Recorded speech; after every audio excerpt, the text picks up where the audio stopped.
Hello guys, আসসালামু আলাইকুম।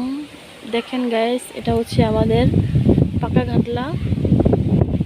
খুব বাতাস লাগতেছে, সেজন্য পাকা ঘাটলায় হাঁটতে আসলাম।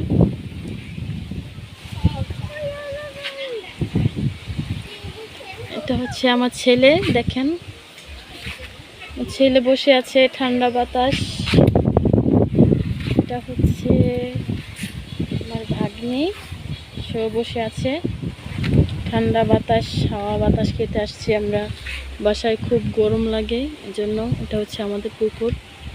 এখানে দুটা পুকুর একসাথে, এটা তো জোড়া পুকুর।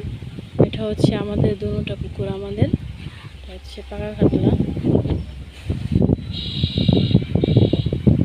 পানি কি সুন্দর, পানি কি সুন্দর ঢেউ ঢেউ খাচ্ছে, খুবই ভালো লাগছে। সেজন্য আমরা এখানে বসে আছি।